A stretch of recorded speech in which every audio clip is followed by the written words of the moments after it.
Bapak Ibu telah kita saksikan bersama profil dan iklan dari Gamal Institute. Dan saya mohon izin untuk memulai. Assalamualaikum warahmatullahi wabarakatuh. Waalaikumsalam. Shalom, Om Swastiastu, Namo Buddhaya, Salam Kebajikan, Rahayu. Selamat pagi dan salam sejahtera untuk kita semua. Yang terhormat, narasumber kita hari ini Bapak Insinyur Edi Martono. Beliau merupakan Ketua Umum GAPKI. Dan yang saya hormati tentunya kepada seluruh peserta webinar hari ini Ya, yang Bang. sangat luar biasa, yang sudah berada di Zoom kita ini ya. Meskipun kita saat ini melalui Zoom, dan nanti insya Allah mungkin kita akan bisa bersama-sama ya Bapak Ibu untuk bertatap muka bersama. Puji syukur kehadirat Tuhan Yang Maha Esa atas rahmat dan berkatnya kita bisa berjumpa kembali hari ini tentunya dalam webinar Perkebunan Outlook 2026 dengan tema Melirik Prospek Sawit di Tengah Berbagai Regulasi dan Tekanan Dinamika Global pada hari Kamis tanggal 15 Januari 2026. Dan Udah, tentunya senang sekali saya Devi Latifah Fitria akan memandu acara pada hari ini. Ya, baik Bapak Ibu, nantinya kita ngedit akan apa? membahas Simpan arsip foto. mengenai bagaimana prospek kelapa sawit nasional pada tahun 2026 ini, kemudian apa saja dampak regulasi dan kebijakan daerah terhadap industri sawit, kemudian bagaimana daya saing sawit Indonesia di tengah dinamika global ini. Dan tentunya bersama narasumber yang sangat luar biasa hari ini, sudah ada Bapak Insinyur Edi Martono. Mungkin saya izin untuk salam sapa dulu ya, agar semua peserta yang ada di Zoom ini juga mengenal siapakah narasumber kita hari ini. Selamat pagi, Pak Edi. Selamat pagi. Assalamualaikum warahmatullahi wabarakatuh. Waalaikumsalam warahmatullahi wabarakatuh. Mohon izin bagaimana kabarnya, Pak Edi? Alhamdulillah sehat walaupun hujan terus. Hmm. Iya, ini posisi di mana? Mohon izin, Pak. Ini di kantor Gaki saya, ya di Jakarta ya. Oh iya, di Jakarta sedang hujan terus ya. Ini Ya, betul. cuacanya mungkin emang di setiap daerah kurang mendukung ya Pak ya. Jadi kita antisipasi kepada semua masyarakat di Indonesia agar tetap menjaga kesehatan dan menjaga keselamatan. Ya. Ya, baik Bapak Ibu. Sebelum kita memulai materi pada hari ini, saya izin untuk membacakan tata tertib. Terlebih dahulu, yang pertama peserta dimohon nantinya untuk dapat menonaktifkan audio selama moderator dan pemateri berbicara. Kemudian nanti setelah pemaparan materi kita akan ada diskusi santai. Dipersilahkan Bapak Ibu bisa memanfaatkan fitur Zoom dengan raise hand, mengaktifkan audio maupun dapat menuliskan pertanyaan pada kolom chat Zoom. Mungkin Bapak Ibu yang lewat streaming boleh juga nanti menuliskan pertanyaan pada WhatsApp group. Nantinya akan saya bacakan atau saya sampaikan kepada narasumber kita hari ini dan nanti akan langsung ditanggapi oleh beliau. Ya, baik, mungkin tidak perlu berlama-lama, kita langsung saja masuk pada pemaparan materi kita yang bertemakan melirik prospek sawit di tengah tekanan dinamika global bersama narasumber kita, Insinyur.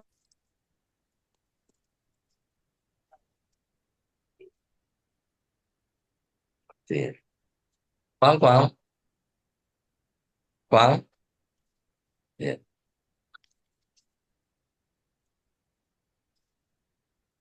Ya. A- Apakah bisa dengar suara saya?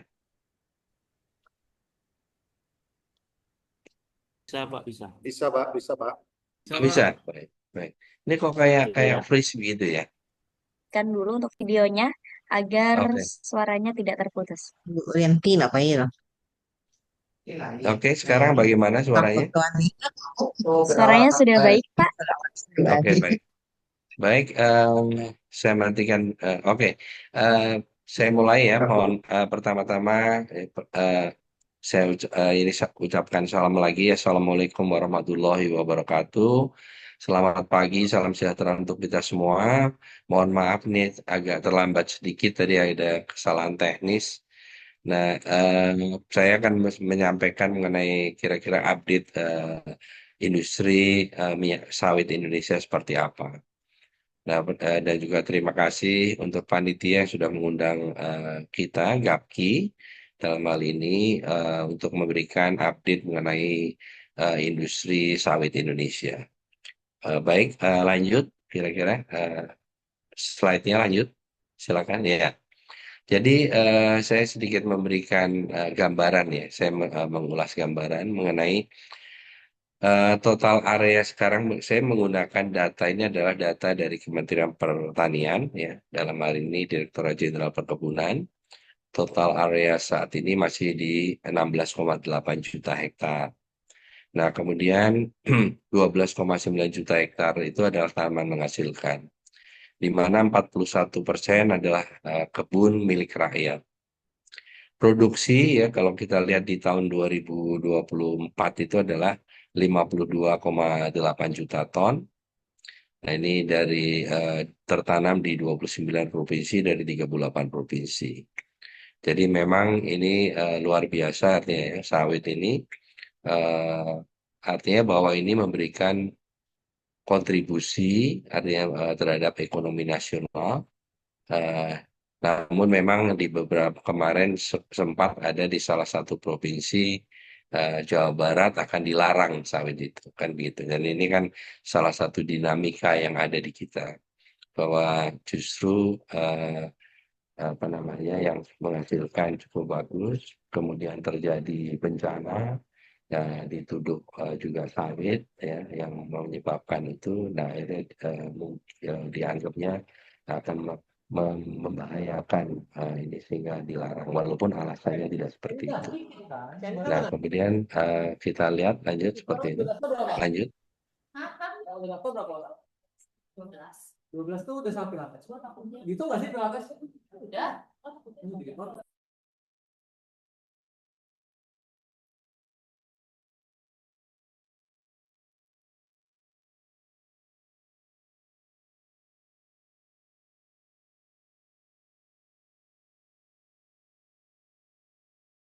Biasa.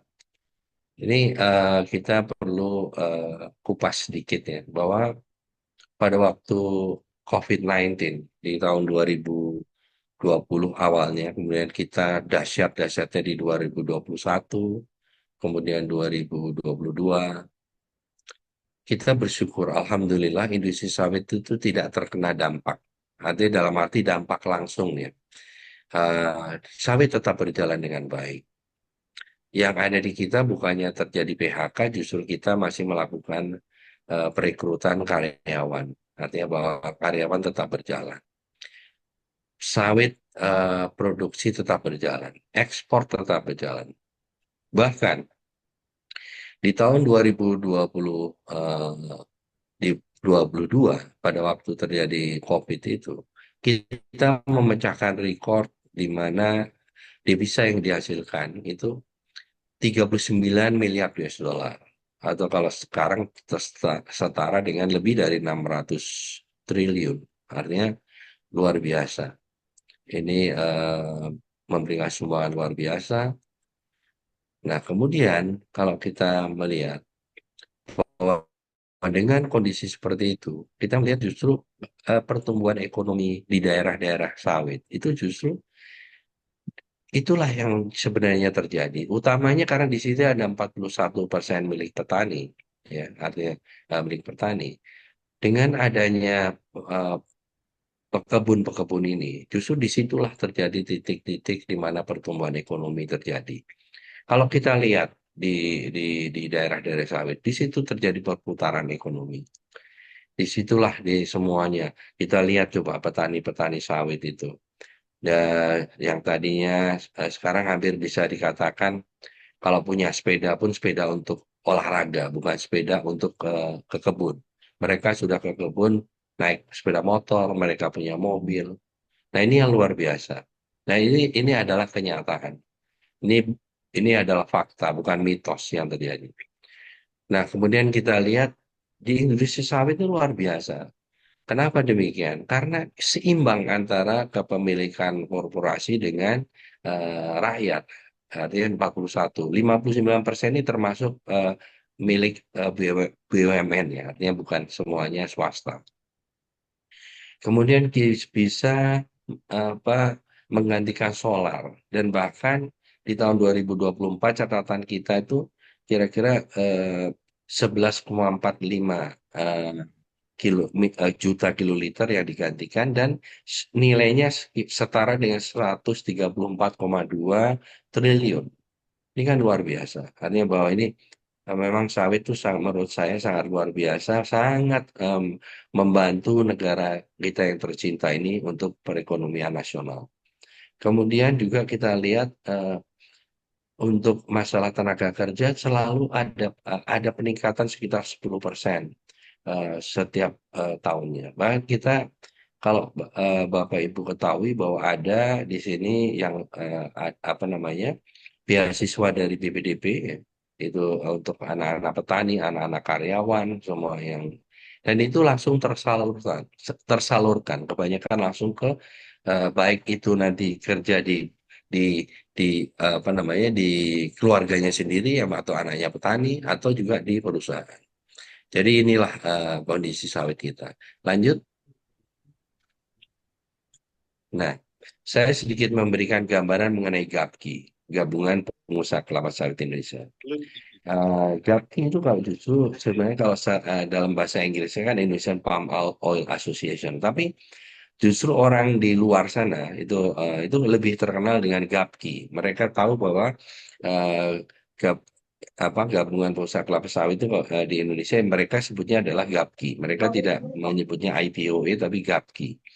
Kita berdiri tahun 2081, tanggal 27 Februari. Saat ini GAPKI memiliki 15 cabang dengan 756 anggota. Memang tidak semua perusahaan sawit itu anggota GAPKI, ya. Tetapi di sini kira-kira 24% lah yang sebenarnya termasuk BUMN atau PTPN itu juga anggota GAPKI sebenarnya. Nah, seperti itu. Jadi memang saat ini tidak semua, tetapi rata-rata perusahaan-perusahaan besar, eksportir, semua itu adalah anggota GAPKI. Nah, sebagai organisasi produsen minyak sawit, GAPKI memiliki peran yang sangat penting dalam industri kelapa sawit Indonesia ya, sebagai mitra pemerintah dan juga pemerintah daerah dalam merumuskan kebijakan. Jadi kita sebenarnya kalau setiap ada beberapa kebijakan penting, biasanya kita dilibatkan. Ya, biasanya seperti itu. Nah, termasuk ini masalah tarif Trump yang sekarang kan gitu, masalah IPR, GAPKI juga dilibatkan.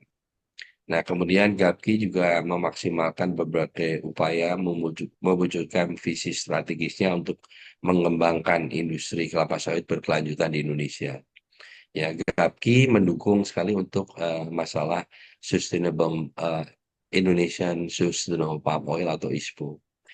Anggota GAPKI yang sudah memiliki sertifikat ISPO atau ISPO itu sudah 90%. Sisanya memang 10% masih ada terkendala ya utamanya di masalah lahan misalnya masalah karena kalau mendapatkan sertifikat ISPO itu harus sudah sampai dengan legalitasnya HGU kalau untuk perusahaan. Nah, ini sementara HGU masih terkendala, beberapa masih masih masih belum keluar. Nah, itu yang menyebabkan anggota kita belum mendapatkan sertifikat ISPO. Tetapi beberapa juga mereka mempunyai sertifikat RSPO atau RSPO. Mereka bedanya RSPO itu adalah mereka voluntary. Kalau ISPO itu adalah mandatory. Itu harus, tidak bisa tidak mereka harus sertifikat ISPO. Nah, untuk mendapatkan ISPO ini harus semuanya itu sangat rigid. Itu ada konsultannya, ada penilainya yang ini Nah, kemudian kalau misalnya itu ada di das seperti itu, yang sekarang ribut-ribut masalah eh, apa namanya banjir, longsor, ya. Sebenarnya kalau kita lihat, kalau itu mereka itu ada di das, itu tidak akan mendapatkan sertifikat SBO. Kemudian mereka ada di daerah yang area konservasi atau apalagi hutan lindung, tidak akan bisa mendapatkan sertifikat, dan itu pun pasti mereka harus menutup menutup kebunnya apabila itu perusahaan, ya. Saya bilang kalau itu perusahaan. Jadi sebenarnya itu sudah ASPO ini atau ISPO ini sudah eh, sebenarnya kalau itu diterapkan yang baik, itu tata kelola yang sangat baik untuk sustainability. Karena masalah keberlanjutan ini adalah tuntutan pasar. Ini tidak bisa dihindari. Kita semuanya harus mengikuti itu. Contoh nih kita dengan China. China itu adalah sekarang pembeli kita terbesar. Mereka tadinya tidak terlalu peduli dengan masalah sustainability. Tapi saat ini mereka sudah ke arah sana. Kemarin kita ada Keren tanda banget tangan nih. MOU, bahkan WWF China pun dilibatkan di situ untuk MOU tersebut. Artinya mereka pun sekarang melihat bahwa sustainability adalah wajib yang harus dipenuhi. Seperti itu. Jadi kita sebenarnya tidak ada masalah, ya, artinya bahwa kalau untuk perusahaan tidak ada masalah, no issue artinya dengan masalah sustainability. Yang perlu sebenarnya kita lebih giatkan adalah kita memberikan eh, sosialisasi, utamanya karena untuk sertifikasi ISPO ini rakyat masih sangat kecil yang mendapatkan sertifikat, masih di bawah 5%, gitu. Jadi sangat kecil. Nah, inilah sebenarnya PR kita bersama untuk bagaimana supaya rakyat itu bisa mengelola kebunnya secara berkelanjutan. Nah, ini seperti itu. Nah, memang itu PR kita bersama. Saya sudah beberapa kali juga sampaikan kepada pemerintah bahwa ini PR kita bersama untuk agar rakyat bisa sustainable juga. Kenapa demikian? Karena rakyat itu akan menjual hasilnya kepada perusahaan. Perusahaan nanti yang akan memproses, dan perusahaan juga nanti beberapa yang mengekspor. Nanti dengan adanya traceability, ya, ini nanti akan menjadi masalah apabila itu punya rakyat eh, tidak memenuhi standar-standar keberlanjutan, begitu. Jadi ke depan ini harus benar-benar diperhatikan masalah keberlanjutan untuk utamanya yang rakyat saat ini yang sangat kecil mendapatkan sertifikasi eh, ISPO ini. Lanjut. Nah, ini kita lihat cabang kita dari Aceh sampai Papua. Seperti ini kira-kira gambarannya, saya tidak perlu detailkan. Tapi secara luasan kita tuh total luasan anggota kita secara total kita ada 3,755 juta hektar. Ya, dari kalau perusahaan tuh kira-kira totalnya di Indonesia itu untuk sawit itu kira-kira hampir 9 atau maksimum mungkin di angka hampir mendekati 10. Nah, anggota GAPKI itu kira-kira masih ya tadi sekitar 24%-nya lah gitu. Gitu. Lanjut, lanjut. Nah, kita lihat produksi kita. Produksi kita sebenarnya kalau kita lihat ini kelihatan sekali di sini sudah terjadi stagnasi produksi. Kita melihat di tahun 2020 produksi kita Ini kakak 51. bisa, Bang? Kemudian di tahun 2021 51,3. Total, ya, saya bicara total. Kemudian di 2022 51,2. Kemudian naik di 2023 54,8, turun lagi di 2024. Nah, di 2025 diperkirakan produksi akan naik sedikit. Karena apa? Karena beberapa replanting perusahaan sudah mulai mature atau sudah mulai panen. Nah, ini. Nah, tetapi kalau kita lihat secara peningkatan produksi sangat kecil. Bahkan kalau kita bisa lihat malah justru ini sebenarnya stagnan. Stagnasi produksi sudah terjadi di kita. Kan gitu. Nah, ini nanti saya akan jelaskan kira-kira penyebabnya apa. Lanjut. Lanjut, lanjut. Mohon slide-nya. Ya, konsumsi dalam negeri. Kita lihat konsumsi dalam negeri. Kita adalah produsen minyak sawit terbesar di dunia. Tetapi di sisi lain, kita adalah konsumen minyak sawit terbesar di dunia. Kita sebagai produsen terbesar, tetapi kita juga sebagai konsumen minyak sawit terbesar di dunia. Nah, ini yang kadang-kadang tidak disadari oleh masyarakat kita, bahwa mereka banyak sekali tercemari dengan masalah kampanye-kampanye negatif. Seolah-olah sawit ini sebagai penyebab bencana, perusak lingkungan, tidak sehat lah, yang inilah yang itu, sampai ada coklat, permen coklat buatan apa, dibuat di Bali atau di Surabaya, itu yang ditulis di situ tidak menggunakan minyak sawit atau no palm oil, seperti itu. Nah, kalaupun tidak mengandung atau tidak menggunakan bahan eh, minyak sawit, kenapa mesti ditulis? Mereka kan cukup tulis dengan apa yang dia ini ya, ingredientnya apa saja kan gitu. Tidak perlu mereka tuliskan. Jadi ini yang terjadi di Eropa sekarang sebenarnya begitu. Nah, no palm oil, no palm oil, ya seperti itu. Jadi sepertinya bahwa mereka tidak menyadari bahwa eh, Indonesia adalah konsumen minyak sawit terbesar di dunia. Kita ini hidup 24 jam tuh bersama minyak sawit dari bangun tidur sampai tidur lagi. Coba kita lihat konsumsi kita. Di tahun 2020, total konsumsi kita itu 17,3 juta ton. Kemudian di 2021 naik menjadi 18,4 juta. Kemudian di tahun 2022, 21,1 juta, naik lagi. Kemudian 2023 naik kembali menjadi 23,2. Kemudian naik lagi di 2024, 23,8. Dan sampai dengan Oktober 2025 itu udah 20,6. Artinya bahwa nanti di tahun 2025 pun akan terjadi kenaikan. Nah, ini kenaikannya tuh sangat sangat ini apa namanya itu, artinya dia rutin mereka naik, tidak pernah terjadi konsumsi itu turun yang ada di kita, ya. Seperti itu. Jadi coba bisa dibayangkan, ya, coba bisa dibayangkan bagaimana kalau kita tidak punya minyak sawit, coba. Kita mesti bersyukur kepada Allah Subhanahu wa taala, kepada Tuhan Yang Maha Esa, itu memberikan berkah ke kita. Tanaman yang bukan asli Indonesia ditanam di Indonesia bagus sekali dan memberikan berkah bagi kita, ya, seperti itu. Nah, ini yang kadang-kadang tidak disadari oleh masyarakat kita. Coba Bapak Ibu iseng jalan ke mall yang menjual minyak canola, minyak bunga matahari. Coba iseng, berapa harganya? Berapa kali lipat dari harga minyak sawit? Kan gitu.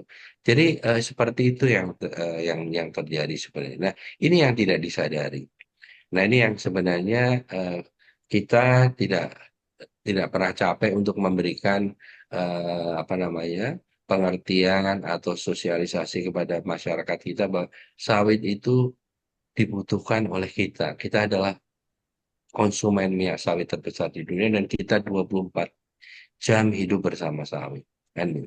Dan kenyataan kalau dibilang tidak sehat itu, alhamdulillah kita setiap hari menggunakan menggoreng, memasak minyak sawit, kita masih sehat. Dan justru kalau kita lihat di Amerika, justru minyak kedelai untuk dijadikan margarin dilarang di sana, tidak boleh. Kemudian mereka konsumsi mereka sekarang justru Amerika meningkat.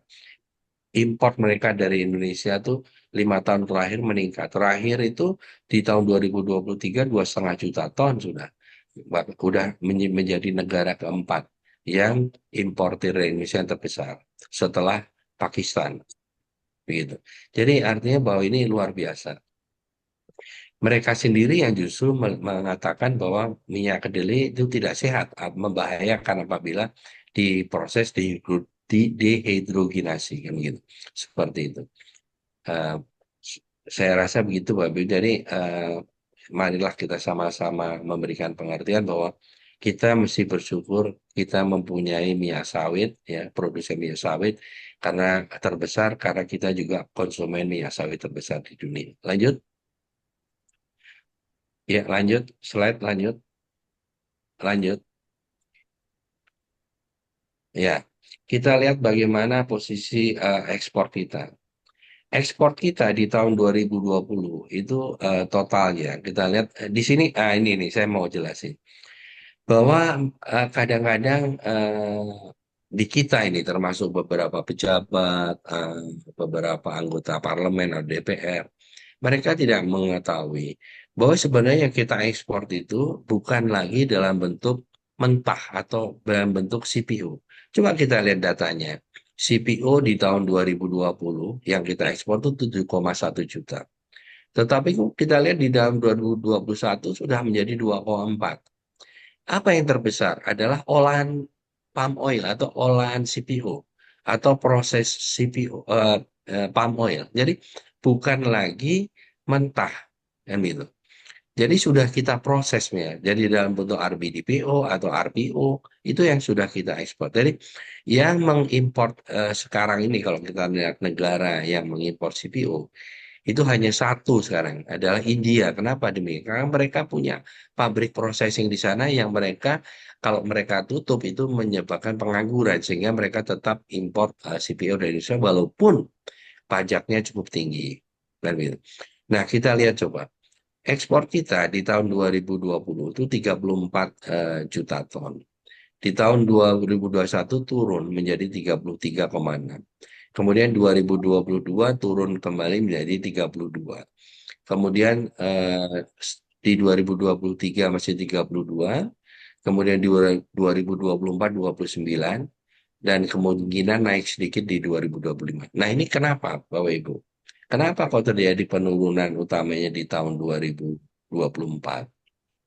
Sepanjang 2024 ini, harga minyak sawit itu menjadi minyak yang sangat premium, adalah minyak yang termahal. Tadinya sawit itu diunggulkan, kenapa?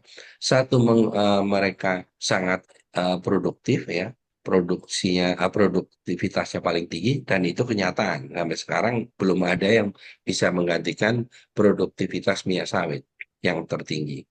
Kemudian mereka menggunakan lahan yang sangat kecil dibandingkan minyak nabati lain. Dan itu menyebabkan harganya murah waktu itu. Waktu itu selisih harga minyak sawit dengan minyak kedelai itu paling tidak sekitar 100 US dollar per metric ton.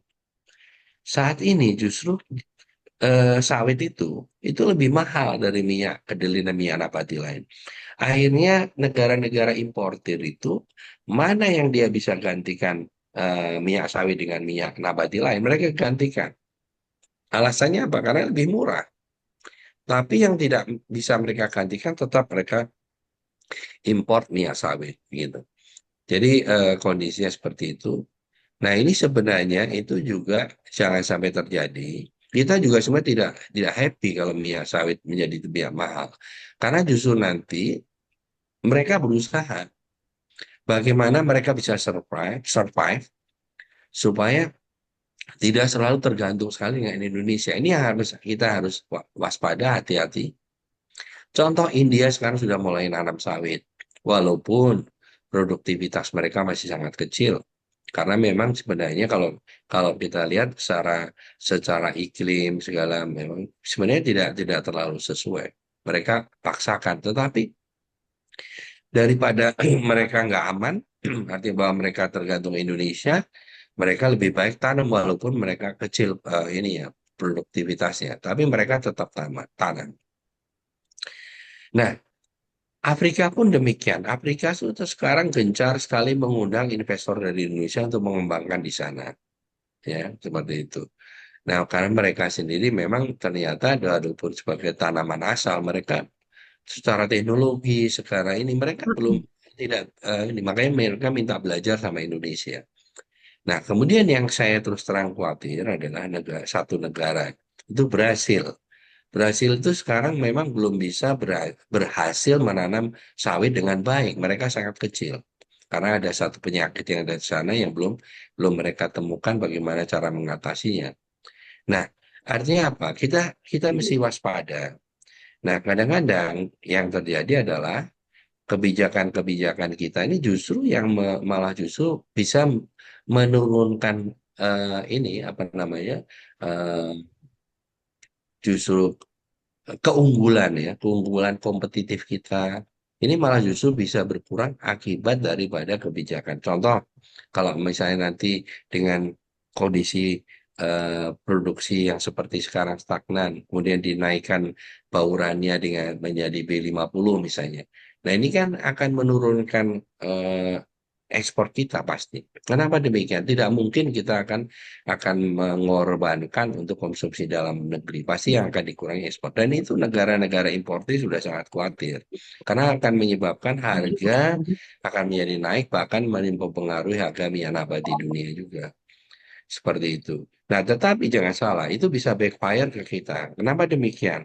Kita adalah konsumen minyak sawit terbesar di dunia.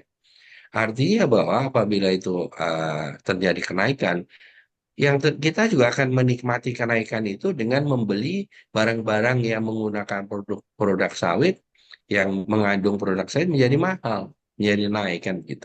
Nah, ini menyebabkan inflasi kan gitu. Jadi sebaiknya harus seimbang memang. Tetapi ya saya sampaikan bahwa kita mesti bersyukur dan kita mesti eh, terima kasih dengan pemerintah dengan program biodiesel mandatori. Kenapa demikian? Dengan adanya program mandatori biodiesel, harga TBS petani itu terjaga dengan baik. Mereka bisa menikmati dengan harga minimal di 2.500 lah, bahkan di atas 3.000. Artinya apa? Akhirnya terjadi pertumbuhan ekonomi di daerah-daerah sawit, utamanya di tempat-tempat petani tersebut. Karena apa? TBS mereka tinggi, harganya bagus, kan gitu. Nah, ini kita mesti berterima kasih. Kalau mandatori itu dilepas sama sekali, saya meyakini bahwa harga minyak sawit akan jatuh, akan terjun bebas, gitu. Jadi hanya saja memang kembali lagi harus keseimbangan itu ada. Kita harus melihat di mana sebenarnya titik keseimbangannya dengan kondisi seperti saat ini. Itu saja sebenarnya. Jadi kita lihat seperti ini bahwa jangan sampai nanti kita melihat bahwa justru akan backfire ke kita.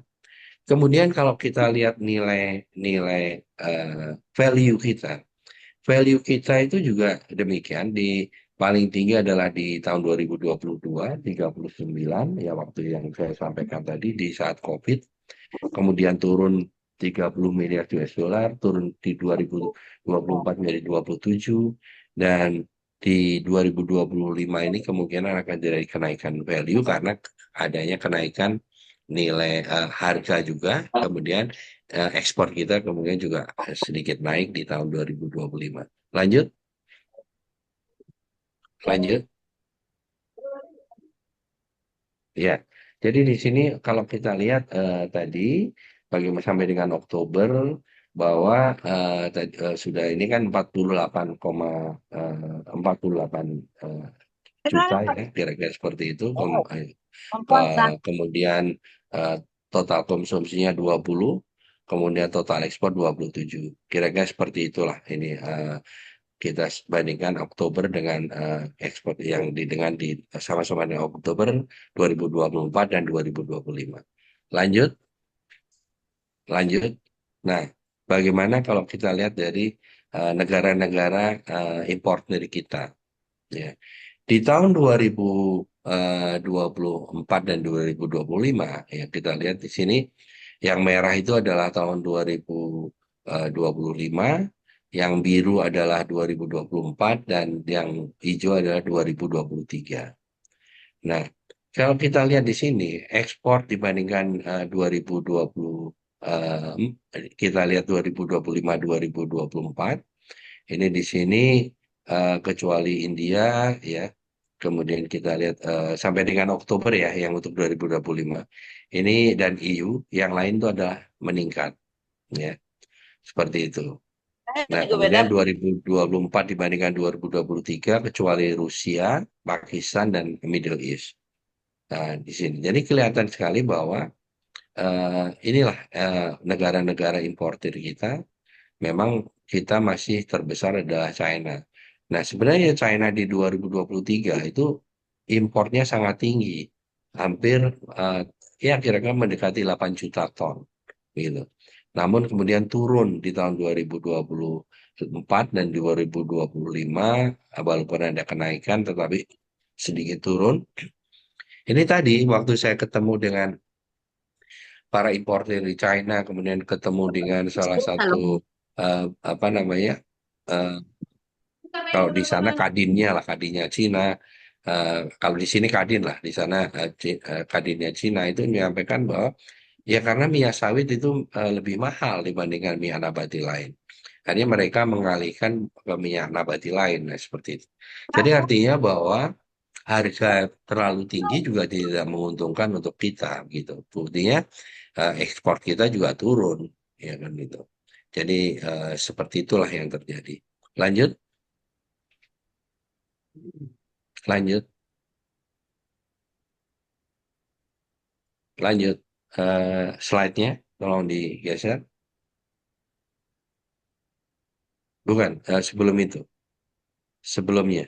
Ya, jadi kontribusi dalam neraca perdagangan minyak sawit ini terhadap total ekspor mengecil dari 15% di tahun 2021 menjadi 10% di tahun 2024 dan 13% di tahun 2025 sampai dengan Oktober. Nah, ini kontribusinya sudah mulai mengecil juga seperti itu. Nah, ini yang terjadi Ya, panas, Bu. seperti itu. Lanjut,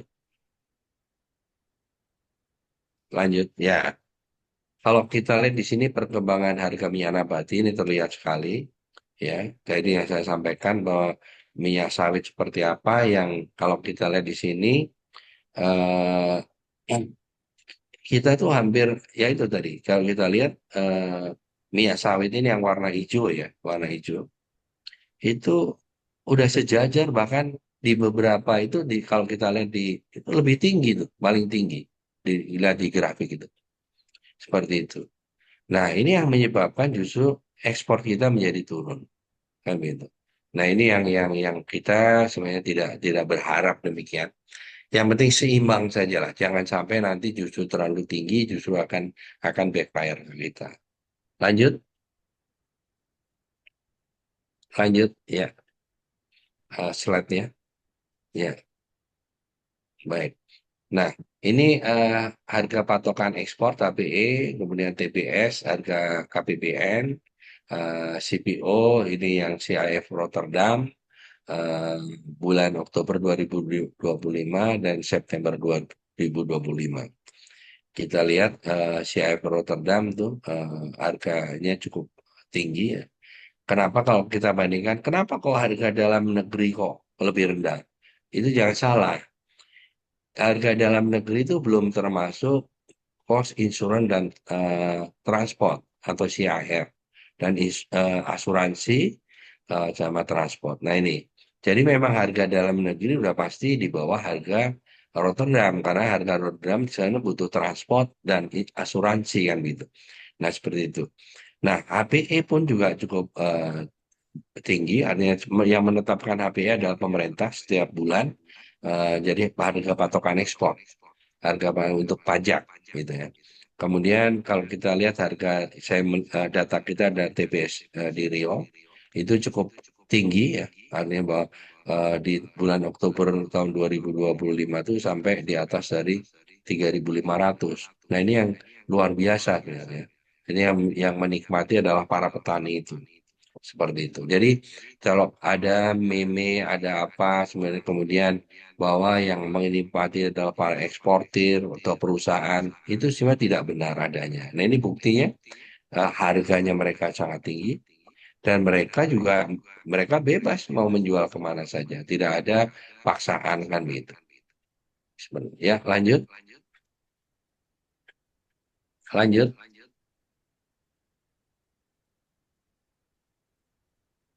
eh, slide-nya bisa ya lanjut ya. Nah, kemudian kita lihat tadi bagaimana dari sisi demand ketidakpastian perdagangan global. Ya. Ini di sini tarif Trump dapat menyebabkan peralihan ekspor sebagian ekspor US dari Indonesia ke Malaysia. Nah, ini perlu saya jelaskan kenapa demikian. Walaupun memang begini, Indonesia itu produksinya di atas 50 juta ton per tahun, total produksi, baik CPO maupun PKO. Malaysia itu tidak sampai 20 juta. Mereka terakhir itu sekitar 19. Mungkin tahun 2025 akan tembus di angka 20. Ya. Nah, tetapi jangan salah, apabila tarif mereka 0%, sedangkan kita saat ini masih 19%, mereka bisa mengimpor minyak sawit dari Indonesia. Kemudian mereka re-ekspor ke Malaysia karena tarif mereka lebih rendah. Jadi mereka masih mendapatkan keuntungan dengan melakukan re-ekspor. Nah, ini makanya ini kita harus berusaha bagaimana caranya kita juga harus bisa sama dengan Malaysia 0%. Begitu. Nah, ini yang sekarang pemerintah sedang berusaha untuk melakukan negosiasi ke pemerintah US, ya, pemerintahnya Trump, untuk bagaimana menurunkan kembali sebelumnya adalah 0%. Kita itu ekspor ke US, kita tuh pangsa pasar kita di US tuh 89%. Jadi kita sangat tinggi pangsa pasar kita, market share kita di US. Sisanya diisi oleh Malaysia dan negara-negara Amerika Latin. Tapi mereka kan kecil-kecil. Yang di mana di Amerika Latin itu kan hanya paling puluhan ribu, seperti itulah. Karena mereka produksinya kan kecil. Nah, seperti itu. Jadi ini yang harus kita kan saya meyakini kalau ini tarif ini bisa kita kembalikan lagi ke 0%, kemungkinan 2 tahun lagi kita akan tembus ke 3 juta ton. Karena di 2023 itu sudah ke angka 2,5, kemudian turun sedikit di 2024 2,3, dan kemungkinan di tahun 2025 ini kalau kita lihat data sampai Oktober sudah ke angka 2 juta.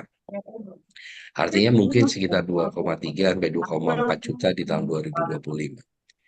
Nah, kemudian bagaimana dengan EUDR? EUDR sebenarnya itu kita terima kasih lah, artinya dengan penundaan kembali sampai dengan setahun ini, ya, artinya bahwa tahun ini akan ditunda sampai di Desember tahun 2026. Nah, sebenarnya kalau kita lihat perusahaan-perusahaan ini siap sebenarnya menghadapi EUDR. Kenapa demikian? Sebenarnya kalau perusahaan ini sudah sejak tahun 2011 Mei kita di moratorium. Kemudian tahun 2000 seharusnya itu selesai di tahun 2020. Setiap 3 tahun diperpanjang. Harusnya di 2021 yang terakhir itu waktu masih Presiden Jokowi. Tetapi Presiden Jokowi di tahun 2019 mengeluarkan Impres nomor 5 tahun 2019 yang tidak membolehkan sama sekali untuk memberikan izin baru, dan pembukaan baru pun harus izin yang sangat ketat.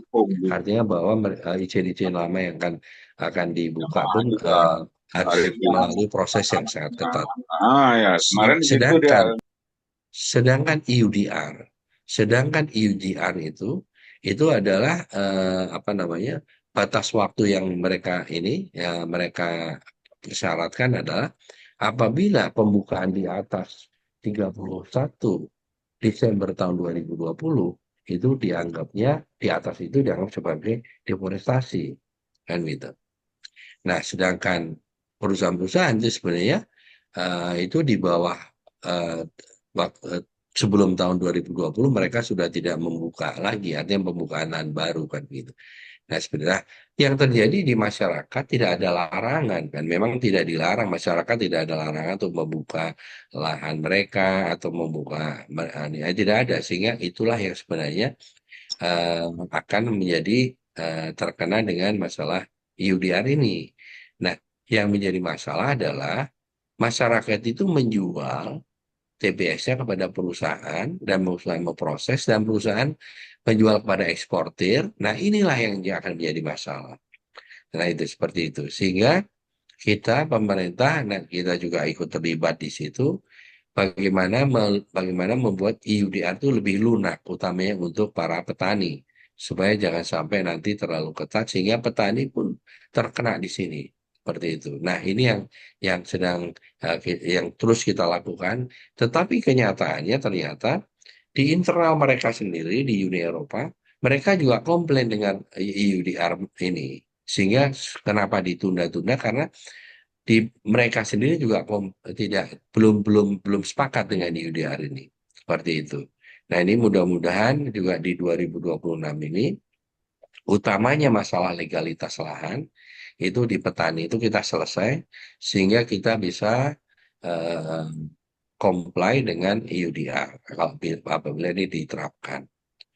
Nah, kemudian kita juga masalah dengan India itu mereka bisa merubah tarif mereka cukup ini sangat dinamis ya. Mereka bisa berubah-ubah terakhir 35%. Nanti kalau mereka ini bisa berubah lagi turun seperti itu.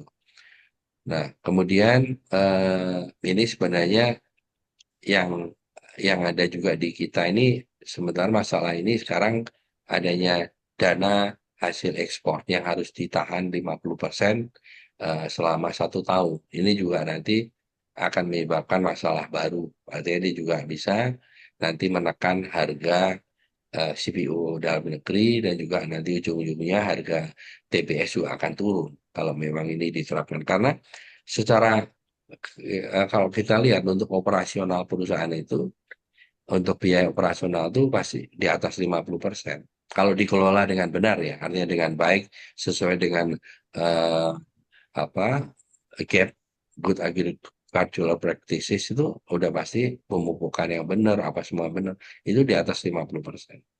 Jadi mereka pasti tidak mencukupi dan itu harus ditutup dengan dana bank, otomatis ada biayanya. Nah, ini juga akan menekan harga CPO dalam negeri. Nah, ini tadi sudah saya sampaikan sebenarnya masalah eh, Cina, jadi mereka sekarang juga udah concern terhadap masalah sustainability. Lanjut, lanjut. Nah, nah kemudian kita lihat tadi kenapa kok produksi kita stagnan.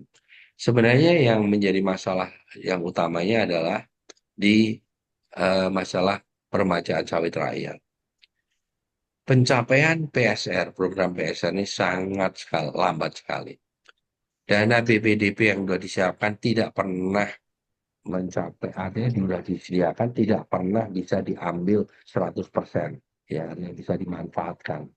So, paling bagus yang saya lihat itu sekitar 25% saja. Jadi ini yang menjadi hambatan utamanya kenapa produksi kita menjadi stagnan. Produktivitas kita kalau kita mau lihat di sini bukannya naik malah kecenderungannya turun. Nah, ini yang menjadi PR kita bersama juga. Kemudian kita lihat tadi sudah saya sampaikan mengenai B50 ya biodiesel. Kita mesti berterima kasih kepada pemerintah ya tadi bahwa biodiesel ini menyebabkan harga begitu stabil, utamanya untuk harga TBS petani itu sangat terbantu dengan ini. Dengan adanya mandator biodiesel. Tetapi di sini harus ada melihat keseimbangannya di mana.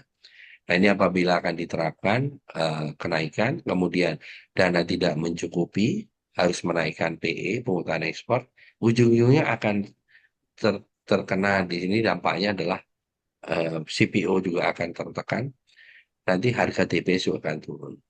Nah, seperti itu. Jadi, saya rasa ini mesti melihat keseimbangan. Ditambah tadi yang saya baru sampaikan, apabila di HE itu ditahan 1 tahun, 50%, itu juga akan menekan harga CPO dalam negeri dan juga ujungnya TBS petani juga akan turun. Jadi, seperti itu.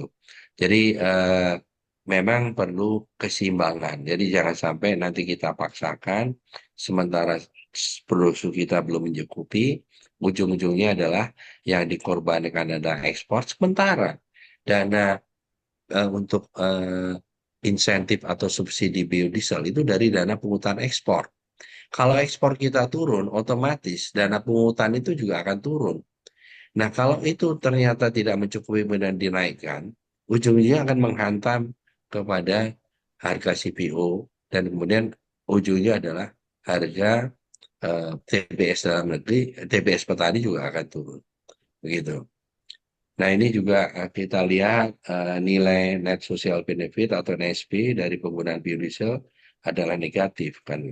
Makin tinggi baurannya maka makin rendah NSP-nya yang tadi sampaikan. Kenapa? Ya karena akan berdampak justru kalau itu dengan produksi saat ini ya, artinya dengan stagnan justru berdampak negatif karena akan menyebabkan menekan harga CPO dan TBS.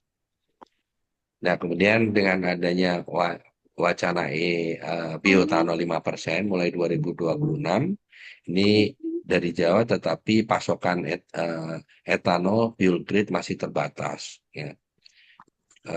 Kemudian kita lihat bagaimana dengan tata kelola. Nah, ini ya mungkin Bapak Ibu semua mendengar sudah Terima kasih Pak bagaimana Ustadz. dengan adanya Saya dengan adanya Satgas PKH ya.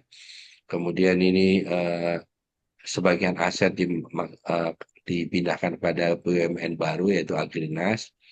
Nah, kita berharap tidak terjadi juga nanti penurunan produksi ya. Ya. Karena memang perlu Bapak Ibu ketahui bahwa untuk anggota GAPKI ini tidak semuanya satu hamparan. Mereka ada yang cuma 10 hektar, ada yang bahkan di bawah 1 hektar yang diambil alih nih.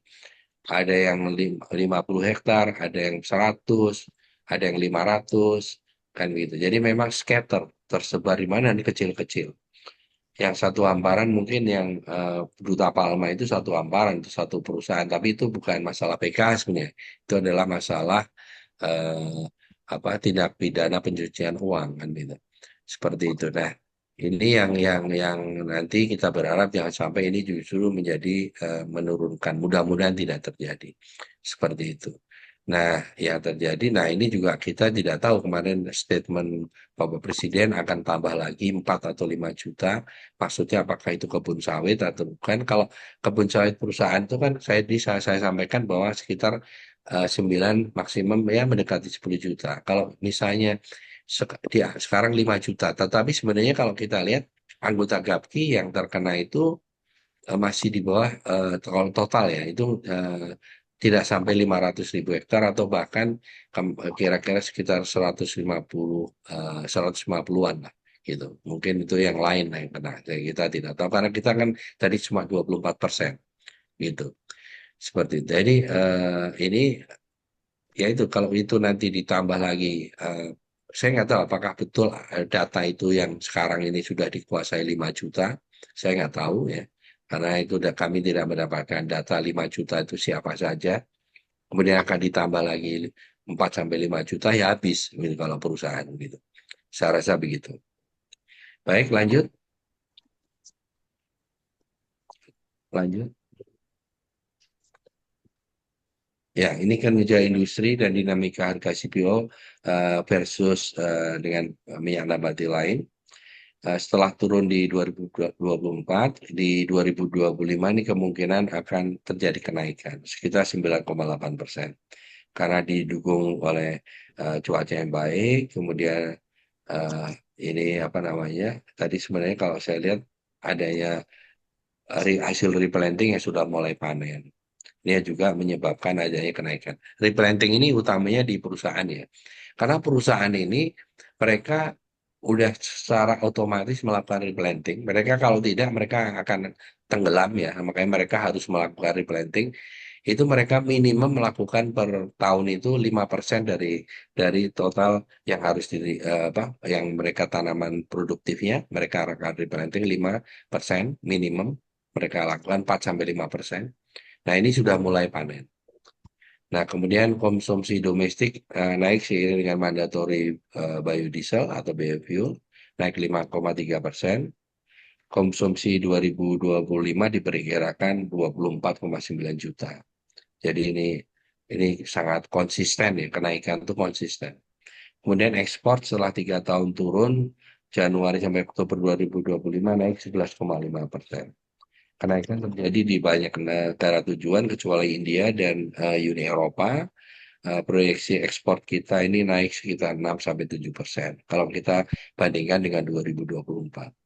Kemudian bagaimana dengan dinamika harga CPO dengan minyak nabati lain? perbedaan harga CPO dengan minyak nabati lain menyempit ya. Di September 2024 sampai dengan Maret 2025, CPO menjadi premium atau lebih tinggi dari minyak nabati lain. Lalu di April sampai dengan Juni turun menjadi lebih rendah.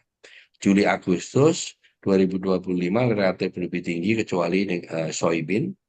September 2025 turun lagi dan Oktober pulih kecuali sunflower. Jadi tadi saya sampaikan, begitu harga minyak sawit konsisten lebih tinggi dari minyak nabati lain, ini menyebabkan ekspor kita ini turun. Lanjut, lanjut. Ya, produksi Indonesia mengalami stagnasi, saya sampaikan, disebabkan tahun 2025-2026. Ini disebabkan faktor iklim yang menunjang, stagnasi produksi dan peningkatan konsumsi dalam negeri akan menyebabkan pasokan minyak sawit Indonesia di pasar dunia menjadi berkurang. Nah, ini akan melemahkan daya saing kita. Nah, ini yang mesti hati-hati. Kemudian terutama pesaing kita adalah memang Malaysia itu hanya nggak sampai 50% kita, tetapi ini kalau kita tidak hati-hati ya bisa juga nanti sebenarnya akan ya sebenarnya kalau kita lihat kebijakan-kebijakan kita itu justru menguntungkan negara pesaing kita kalau kita mau jujur ya. Artinya bahwa dengan kita mandatori yang dinaikkan ya, harga minyak sawit naik gitu. Sebenarnya kan negara-negara pesaing kita maksudnya sama-sama produsen minyak sawit itu justru diuntungkan dengan adanya kenaikan itu gitu. Jadi mereka harusnya berterima kasih dengan kita dengan kebijakan kita yang konsisten ini menyebabkan mereka diuntungkan juga gitu loh. Kemudian program PSR saya rasa perlu dibenahi lah. Kira-kira perlu direview apa sih yang menyebabkan sehingga kok sampai saat ini sangat lambat ya. Nah ini kan sebenarnya bahaya kalau kita terus-terusan seperti ini, lama-lama kita juga tidak bisa meningkatkan produktivitas, produksi kita akan stagnan bahkan akan terjadi penurunan. Hanya tertolong dengan replanting perusahaan tersebut. Kemudian peningkatan bauran biodiesel perlu mempertimbangkan ketersediaan bahan baku. Ya, saya rasa itu pendanaan. Jangan sampai nanti dana tidak cukup, pungutan ekspor naik, akhirnya menghantam justru kepada harga CPO dan harga TBS dalam negeri, dan kita semakin tidak kompetitif kan ini. Kemudian perlu penjelasan tentang program tata kelola perkebunan kelapa sawit agar tidak melemahkan industri sawit dalam negeri. Ini sebenarnya perlu sekali, jangan sampai ke depan ini tata kelolanya ini kok terus-terusan misalnya begitu. Sehingga kebijakan-kebijakan waktu kita ini kebijakan bisa dalam hitungan minggu itu berubah. Nah ini yang menyebabkan kita jadi pelaku usaha itu menjadi bingung ya. Sepertinya tidak ada kepastian usaha, tidak ada kepastian hukum. Nah ini karena bisa berubah dalam hitungan minggu, apalagi waktu terjadi masalah minyak goreng tersebut, waktu kasus minyak goreng itu itu dalam hitungan minggu kebijakan berubah. Nah ini yang jangan sampai terjadi.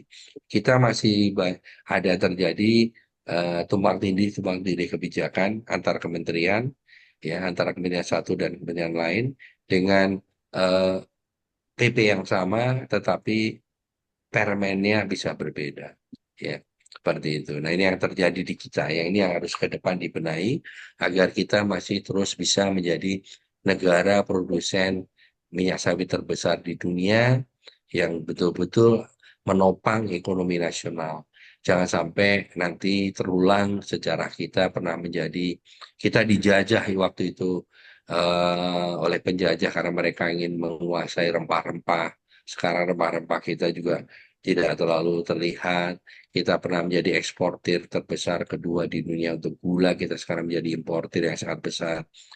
Jangan sampai minyak sawit juga terulang menjadi produsen terbesar minyak sawit. Nanti ke depan justru kita menjadi importir, misalnya begitu. Misalnya negara lain berhasil menanam sawit dengan baik, kemudian kita justru lemah dengan kebijakan yang menyebabkan industri kita kerdil sehingga kita justru menjadi importir. Saya rasa itu. Terima kasih.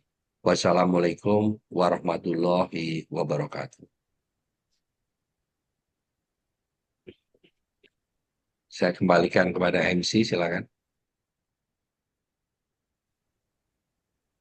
Ya, baik, terima kasih. Saya ucapkan kepada Bapak Edi sebagai narasumber kita pada pagi hari ini. Dan mungkin karena kita sudah masuki waktu siang, jadi saya persilahkan kepada Bapak Ibu yang ingin berdiskusi atau menanyakan mengenai untuk materi hari ini, saya persilahkan bisa langsung raise hand, kemudian mengaktifkan audio, ataupun dapat menuliskan pertanyaan pada kolom chat Zoom.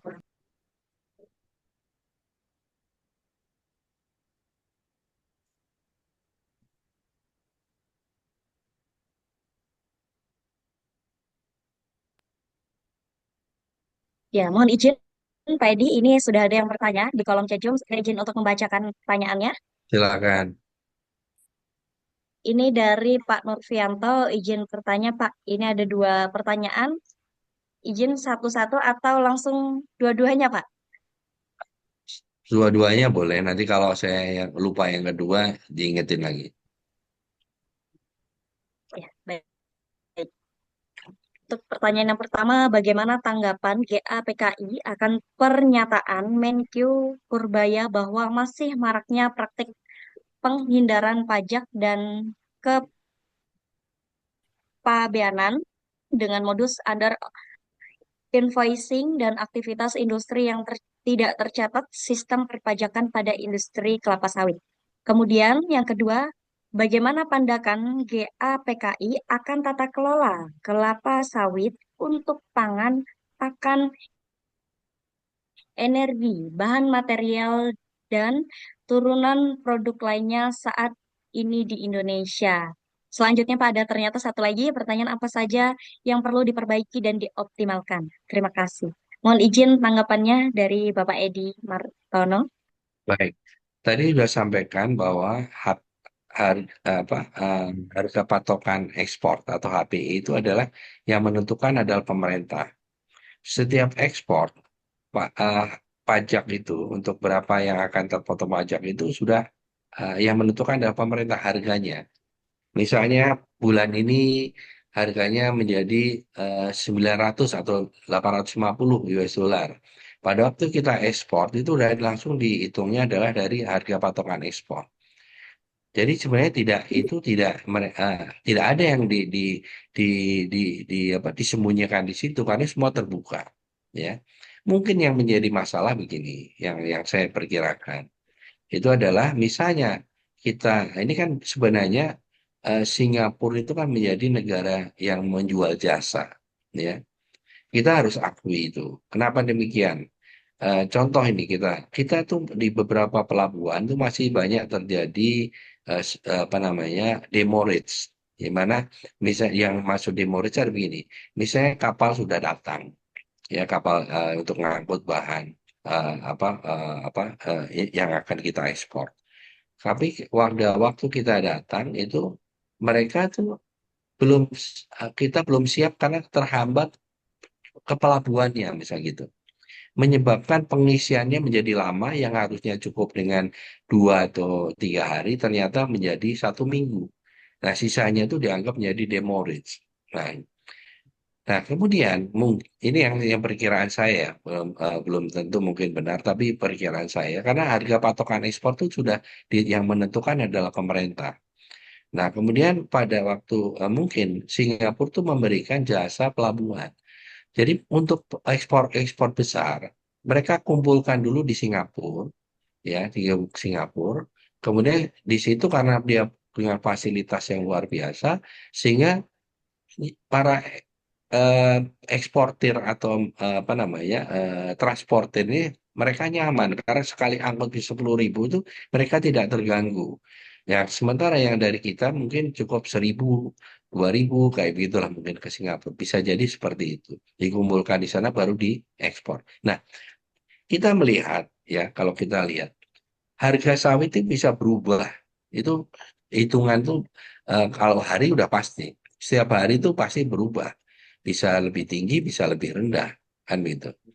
Nah, Apakah yang dimaksud dengan under invoicing itu pada waktu dijual dari Singapura itu kemudian harga naik, nah gitu. Padahal sebenarnya yang menjual itu adalah perusahaan lain, ya, atau perusahaan yang satu grup mungkin bisa jadi, tetapi sebenarnya sudah entitinya sudah perusahaan lain, kan gitu. Seperti itu. Nah, apakah itu? Tetapi yang terjadi kalau saya baca laporannya, yang itu laporan yang menulis masalah itu, ada juga over invoicing. Justru harga yang di sini Oh iya itu Bang. lebih mahal dari negara tujuan. Jadi misalnya kita ekspor di sini harga 900, di negara tujuan sana itu malah justru di sana ditulisnya 800. Nah Jadi itu, jadi malah lebih murah di sana. Nah ini saya juga terus terang belum tahu pasti seperti apa, kok bisa begitu. Nah, kalau misalnya ada invoicing, nah, menurut saya wajar. Wajarnya dalam arti mereka ngambil keuntungan kan gitu ya. Artinya mereka ngambil keuntungan pada itu ekspor kembali. Tetapi ini yang terjadi justru lebih rendah. Itu seperti itu yang terjadi. Nah, jadi sebenarnya yang tadi saya sampaikan, HPE itu ditentukan eh, rutinlah pemerintah dan itu sudah menjadi patokan untuk membayar pajak ekspor gitu. Kemudian yang kedua adalah tadi masalah tata kelola. Ya, tata kelola. Nah, ini juga saya sampaikan. Tata kelola harus kita perbaiki bersama. Jangan sampai nanti tata kelola ini justru akan membuat industri ini menjadi mengerdilkan industri ini. Kita akui bahwa Malaysia dengan lahan yang lebih kecil, produksi yang lebih kecil, tetapi tata kelolanya lebih baik dibandingkan kita. Mereka ada satu badan namanya MPUB, Malaysian Palm Oil Board, yang mereka sangat sangat sangat apa namanya, sangat eh, yang mereka bisa melakukan apa ya, eh, membuat aturan, ya, kemudian bisa menindak, ya. Contoh misalnya antar perusahaan di dalam negeri mereka jual antar perusahaan, mereka harus lapor MPUB. Produksi mereka harus lapor. Semua detail. Apabila mereka tidak melaporkan, mereka bisa disanksi untuk tidak bisa di stop operasionalnya. Artinya begitu. Nah, mestinya di kita juga seharusnya punya badan seperti itu, ya, yang mereka benar-benar strong, yang bisa ini dan tidak ada lagi misalnya terjadi tumbang tindih kebijakan seperti itu. Nah, sehingga tata kelolanya menjadi lebih baik.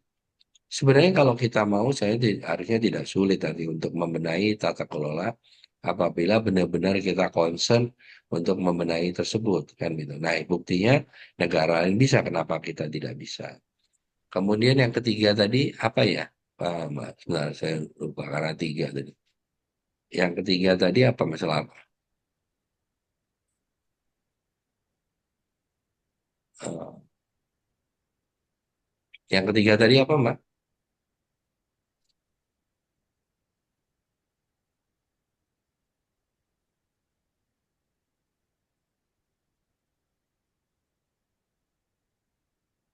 Ya, baik, izin Pak. Ya, Untuk yang ketiga, apa aja yang perlu diperbaiki dan dioptimalkan? Terima kasih. ya, saya rasa ini utamanya adalah masalah permajaan sawit rakyat. Rakyat ini terhambat di PSR-nya kenapa? Karena beberapa lahan-lahan rakyat masuk dalam kawasan hutan, sehingga mereka tidak bisa mengakses dana dana dari BPDB. Nah ini contoh ya. Kemudian mereka pun enggan memotong sawitnya, menebang sawitnya. Kenapa demikian? Karena kalau saya tebang ini saya makan apa? Kan gitu. Nah, rakyat kita ini yang petani kita ini kan ya ya manusiawi lah. Mereka dapat uang banyak bukan ditabung untuk melakukan replanting, di tabungan replanting misalnya begitu, tetapi mereka konsumtif, yang beli mobil lah, beli apalah, yang mereka tidak perlu pun mereka beli kan gitu ya, seperti itu. Nah ini yang terjadi seperti itu, yang terjadi sehingga mereka pada waktu mau harus replanting mereka kelabakan, tidak ada dana itu, seperti itu untuk dana. Nah ini perlu kita pikirkan, apakah perlu ada dana bantuan selama menunggu kan begitu kan, mau itu sebagai pinjaman misalnya begitu. Nah ini harus menjadi PR kita agar mereka bersedia melakukan replanting, karena pengalaman yang anggota kita ini yang petani yang melakukan replanting, dari produksinya hanya 10 ton TBS per tahun. Begitu replanting sekarang sudah di atas 20 ton. Itu dengan menggunakan bibit yang bagus, ya, dikelola dengan bagus. Sekarang udah di atas 20 ton. Ya, anggota kita di Kalimantan Selatan kemarin lapor bahwa petaninya udah panen, ini sekarang udah berjalan, bahkan sudah di atas 20 ton TPS per hektar per tahun. Ini seperti itu. Jadi saya rasa itu yang betul-betul harus benahi supaya kita tetap menjadi eh, apa negara yang produsen terbesar dan kita masih mempunyai keunggulan yang kompetitif dan seperti itu. Saya rasa itu. Lanjut, Mbak, ada lagi?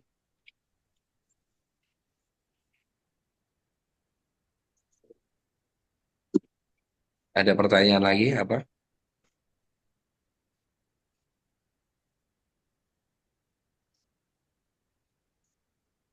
Ya, baik. Terima kasih, Pak, untuk tanggapan yang telah disampaikan.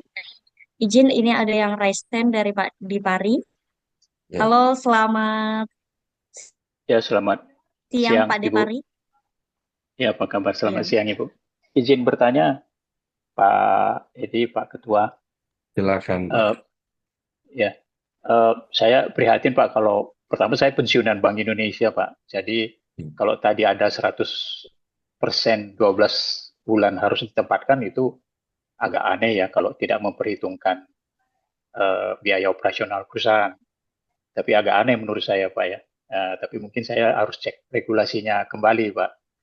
Nah, yang kedua, Pak, mohon izin, ini ada rencana Pak Presiden untuk memperluas lahan di Kepulauan Irian.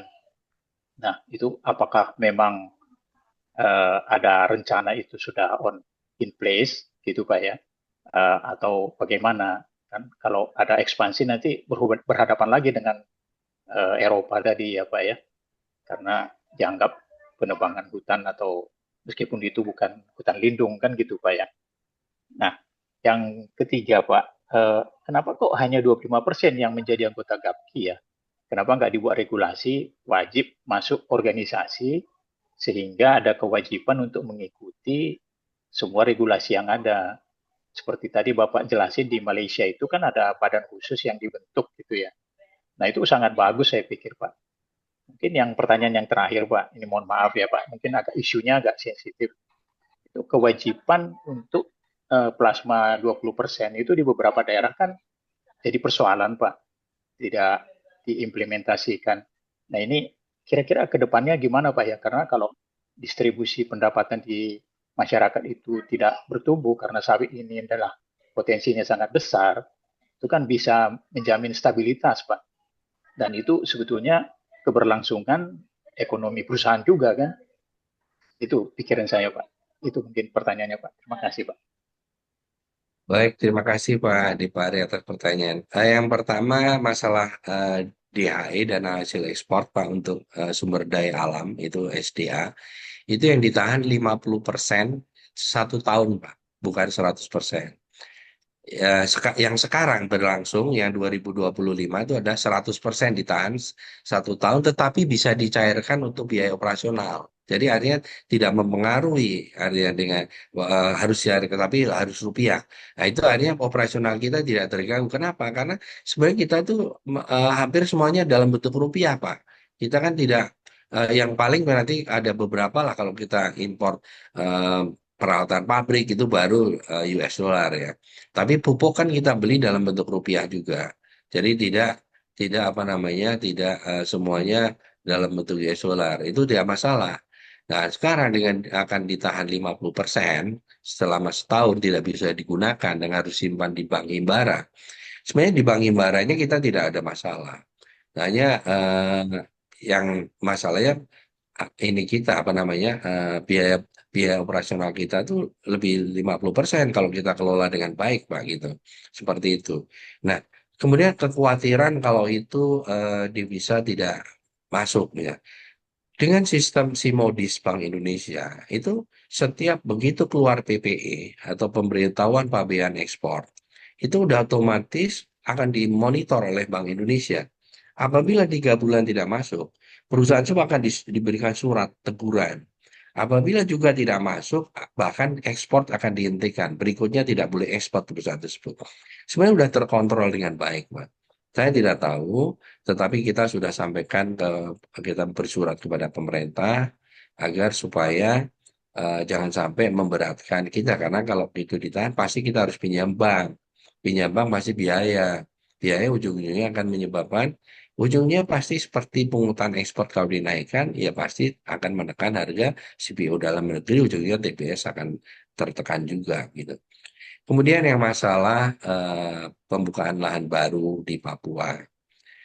Sebenarnya Pak, itu memang itu memang bukan yang kami tidak dilebatkan Pak ya, artinya bahwa itu langsung pemerintah, programnya pemerintah untuk program energi. Ya mungkin betul Pak, kalau itu nanti digunakan untuk ekspor, udah pasti akan terkendala, tidak bisa. Karena itu dianggapnya melakukan deforestasi, utamanya ke Eropa, udah pasti tidak bisa. Nah, kemungkinan pemerintah akan menggunakan untuk energi, karena pemerintah tahu bahwa produksi kita tidak mencukupi kalau akan ditingkatkan terus. Tetapi sebenarnya yang utama justru tadi saya sampaikan, kita itu produksi sudah stagnan. Sudah 5 tahun ini stagnan. Kenapa tidak dilakukan intensifikasi saja misalnya? Dengan intensifikasi yang lebih intens. Nah, kendalanya di mana? Tadi saya bilang, kalau perusahaan itu udah otomatis Pak melakukan intensifikasi. Mereka makanya sekarang kenaikan produksi ditopang oleh perusahaan yang melakukan replanting. Nah, sementara replanting petani itu sangat kecil sekali kan gitu, tidak pencapaiannya. Kenapa? Banyak hambatannya. Tadi saya sampaikan. Hambatannya selain masalah kawasan hutan, kemudian masalah mereka enggan menebang pohonnya karena mereka makan apa.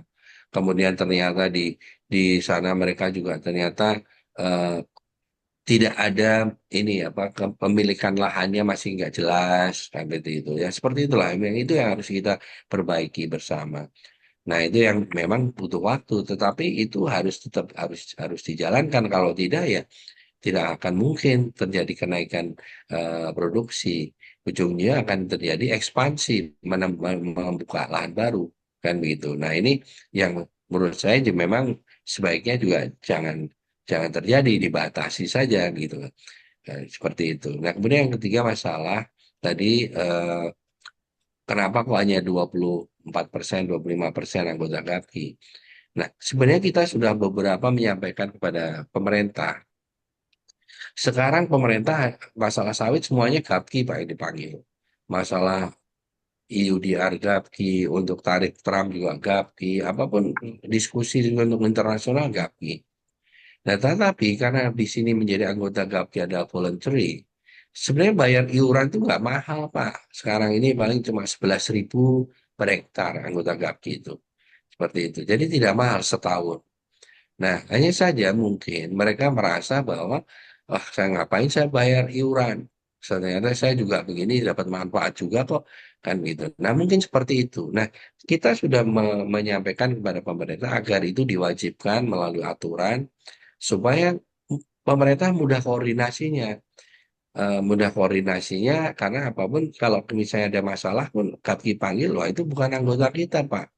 Ya, kita tidak tahu pelanggaran-pelanggaran itu. Tapi kalau anggota kita, palingnya kita bisa, kita kan ada pertemuan rutin, kita ada sosialisasi juga kepada anggota-anggota itu di cabang-cabang kan gitu. Paling tidak untuk tidak melakukan betul-betul sesuai tata kelola yang baik, menuruti aturan kan gitu. Seperti itu Pak. Nah ini yang kita sebenarnya sudah berharap, kemarin kita bersyukur tetapi belum diimplementasikan bahwa untuk mendapatkan proper hijau itu harus salah satu syaratnya adalah anggota GAPKI, tetapi belum, nggak tahu apakah sudah diterapkan atau belum. Tetapi memang sebaiknya ya lebih ini, lebih apa, lebih ada lagi aturan yang memang mereka diwajibkan, supaya ini sebenarnya juga menguntungkan pemerintah juga karena pemerintah lebih gampang untuk koordinasi kepada perusahaan-perusahaan sawit gitu.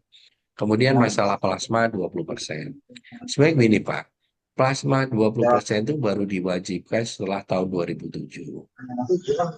Nah, itu 27. Nah, menjadi masalah tadi yang saya sampaikan, ini kadang-kadang ada aturan-aturan yang masing-masing kementerian mengeluarkan. Contoh, Kementerian Pertanian. Ini yang Bapak kita semua Kementerian Pertanian. 20% dari apa? 20% dari tanaman yang hasil dari yang ditanam, artinya yang artinya berapa yang tertanam. Karena gini Pak, kebun misalnya 1.000 hektar. 1.000 hektar lahan itu kan tidak semuanya bisa ditanam Pak. Kan ada jalan, ada di situ sungai, ada di situ areal konservasi. Ujungnya yang bisa ditanam tuh paling sekitar 700 sampai 800 hektar saja. Nah, dasar 20% kalau Kementerian Pertanian dari itu, dari 700 ke 800. Tetapi di sini Kementerian ATR BPN mengeluarkan beda, 20% dari HGU.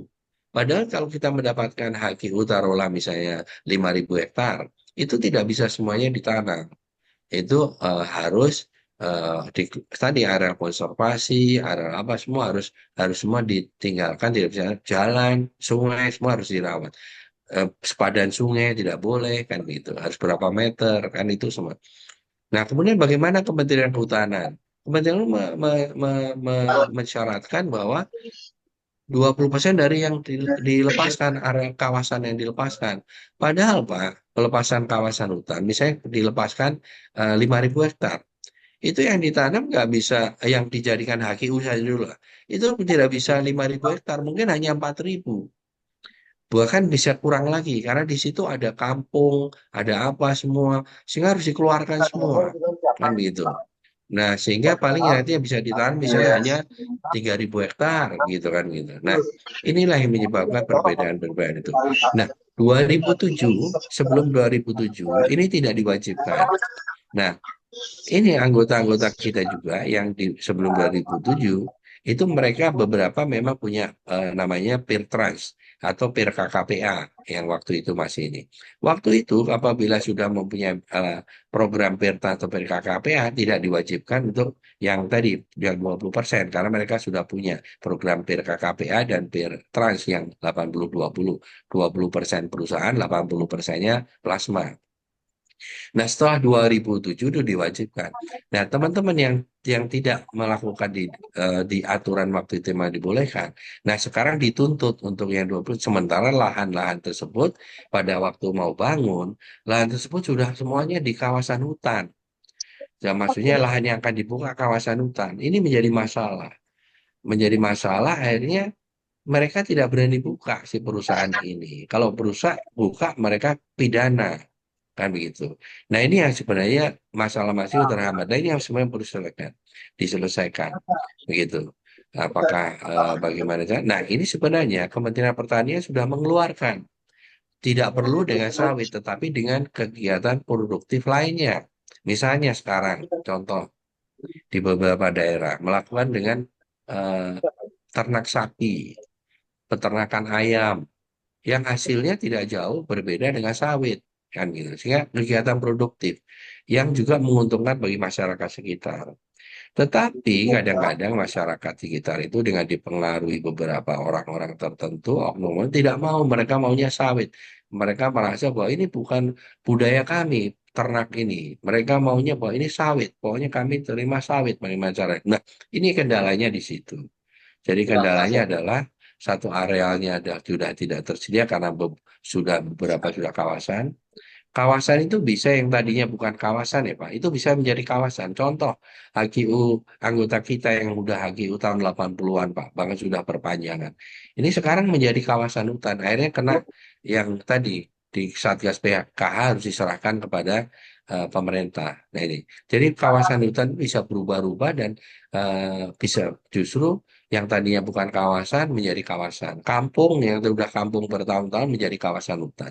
Seperti itu Pak. Jadi kendalanya sebenarnya di situ. Tetapi kita sebenarnya bagus dengan yang aturannya di Kementerian Pertanian dengan kegiatan usaha produktif lainnya itu bagus sekali. Kalau mereka mau menerima, terapkan, mari kita cari, apalagi dengan sekarang pemerintah dengan program MPG itu Pak, itu luar biasa kebutuhan bahan bakunya Pak. Contoh ini, untuk protein saja, ikan, telur, itu mereka kadang daerah itu tidak mencukupi impor dari daerah lain, bahkan dari pulau lain. Kenapa kita tidak kembangkan sendiri di situ? Misalnya begitu. Kenapa dengan kegiatan produktif ini, usaha produktif ini, gitu loh.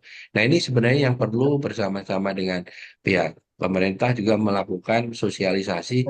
Ayo kegiatan ini, jangan jadi hanya bertumbuh harus sawit, sawit, sawit gitu. Seperti itu, Pak. Saya rasa itu jawaban saya. Terima kasih atas pertanyaannya, Pak Depari. Ya, Terima silakan kasih yang Pak. lain.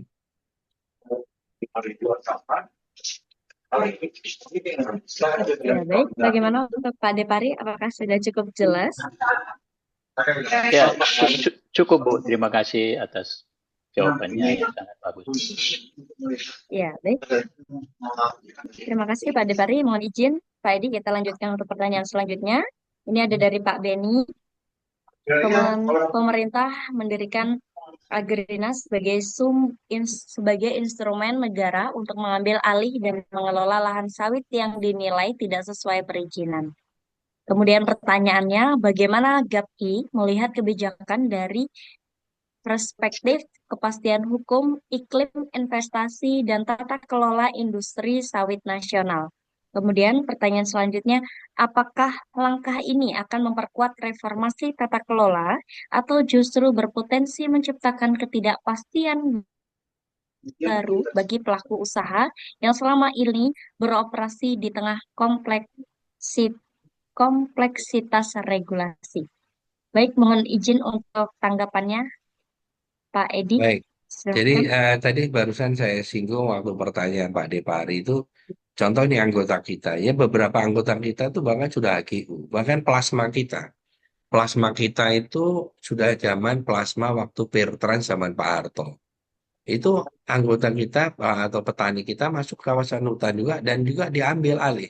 Masuk hanya saja karena itu petani mereka tidak langsung mengambil alih, tetapi waktu sempat dipatok di plang di situ bahwa ini diambil alih. Nah, itu mereka berontak kan gitu, komplain akhirnya mereka tidak dilanjutkan gitu.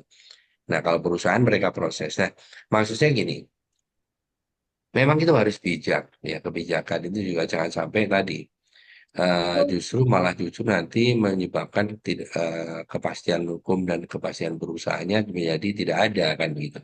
Sedangkan kita kan sekarang sudah memiliki keunggulan yang luar biasa di industri sawit ini.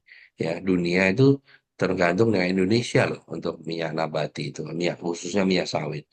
Minyak sawit itu punya pangsa pasar 33% di dunia ini. Indonesia batuk minyak nabati untuk minyak nabati ya minyak nabati goyang juga gitu loh seperti itu. Nah, ini yang sampai terjadi nanti apabila tidak tata kelolanya tidak dikelola dengan atau tidak diperbaiki lah sebenarnya. Yang sekarang kan tadi saya sampaikan beberapa masih tumpang tindih kebijakan kan gitu. Nah, seperti itu. Nah, dan jadi saya sampaikan juga sebenarnya kita berharap kalau itu memang melanggar, ya, kita sangat setuju bahwa misalnya tidak ada izin sama sekali. Wah, itu sudah melanggar yang luar biasa kan gitu. Itu harus kalau itu harus ditindak kan gitu. Nah, itu setuju. Tetapi kalau mereka memang tidak melanggar, bahwa mereka juga jangan sampai begini yang terjadi. Pada waktu karena kita harus mengakui bersama ya pemerintah waktu sebenarnya di awal waktu zaman pemerintah yang lalu mereka mengakui bahwa tidak semua kesalahan itu bukan di pelaku usaha. Kenapa demikian?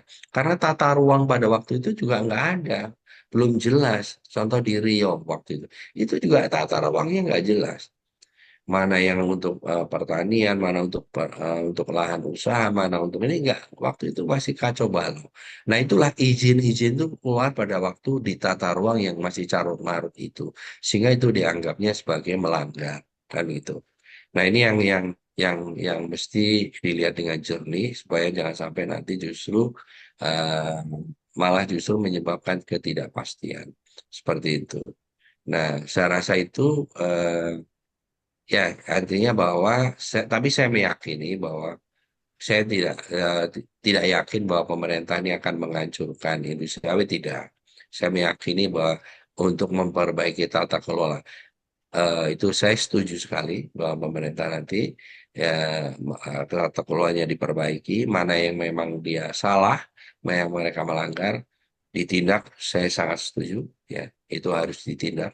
Tetapi kalau yang memang tidak jelas waktu itu ya ini harus dipertimbangkan bersama karena memang kesalahan itu tidak murni oleh pelaku usaha. Contoh di Kalimantan Tengah, saya kasih contoh. Di tahun 2000 waktu itu diperbolehkan areal KPPB, KPPL itu kalau di sana menjadi anggapnya KPL. Ada surat dari Dirjen, waktu itu masih namanya Dirjen Intak. Kalau sekarang Dirjen Planologi. Surat resmi waktu itu dikeluarkan bahwa di areal KPP dan KPPL itu tidak diperlukan pelepasan kawasan hutan. Hanya keluarlah gubernur, bupati mengeluarkan izin di daerah tersebut dan tidak perlu melakukan pelepasan kawasan. Mereka langsung bisa investasi, melakukan mulai dengan pembukaan lahan, kemudian mereka menanam. Tetapi di tahun 2005, waktu zaman Menteri Pak Kaban kalau tidak salah, itu surat itu dicabut dan berlaku surut. Nah, inilah carut marut terjadi. Hanya banyak perusahaan-perusahaan itu dianggapnya melanggar kan gitu. Nah, kemudian keluarlah namanya PP 60 dan PP 110 untuk menyelesaikan ini. Tetapi tidak selesai juga. Nah, itu. Nah, seperti itulah sebenarnya kejadiannya. Jadi, saya hanya menyampaikan di sini bahwa kesalahan itu tidak murni di pelaku usaha, tetapi waktu itu memang kondisi kita sedang seperti itu. Ada yang tidak ada tata ruangnya, yang ada berubah-ubah tata ruangnya seperti itu. Nah, itulah yang sebenarnya. Ya mudah-mudahan dengan pemerintah baru ini betul-betul ke depan bisa diperbaiki tata kelolanya. Kita tidak boleh malu mencontoh negara lain yang lebih baik tata kelolanya. Kita harus lakukan untuk memberikan, karena tadi saya sampaikan, kita adalah selain produsen minyak sawit terbesar, kita adalah konsumen minyak sawit terbesar di dunia. Ini yang menjadi eh, harus digarisbawahi bahwa kita sangat membutuhkan, dalam negeri kita sangat membutuhkan minyak sawit. Demikian jawaban saya. Lanjut, yang lain. Ya, baik. Terima kasih untuk Pak Edi atas tanggapan yang telah disampaikan. Bagaimana untuk Pak Beni, apakah sudah cukup jelas atau ada yang ingin didiskusikan kembali? Izin Pak Edi, mungkin saya mau agak sedikit Pak Edi. Eh, jadi ketika lahan tersebut sudah diambil, ini dari beberapa berita yang saya baca ya Pak Edi, bersumbernya. Itu kan akhirnya di, di apa namanya, apa istilahnya, dialihkan ke yang lain untuk dikelola oleh yang lain gitu ya Pak Edi. Itu gimana ya tanggapan Pak Edi ya? Kerja dikelola yang itu siapa ya, Pak? Ya, misalkan dari Agrinas itu dia mengambil alih lahan, kemudian ternyata itu diswakelolakan atau diberikan ke yang lain itu. Konsep seperti itu sebenarnya ini terlepas informasi yang saya dapatkan itu benar atau tidak, itu sudah tepat atau belum ya menurut Pak Edi, pandangan dari GAPI, Pak? Ya, sebenarnya gini Pak, justru itu yang kita sampaikan, kita harus hati-hati, gitu. Jangan sampai nanti yang mengelola, ya misalnya gini, dikelola oleh orang lain atau apa institusi lain atau apa, eh, yang memang dia tidak mengerti atau tidak tahu cara mengelola sawit dengan baik dan benar, kan itu. Akibatnya apa yang terjadi? Hanya panen, kan gitu. Hanya dipanen di tidak ini. Nah, ini yang mesti hati-hati. Apa yang terjadi nanti justru bukan terjadi kenaikan produksi, yang terjadi adalah penurunan produksi apabila tidak dikelola dengan baik. Sawit itu sangat rentan, Pak.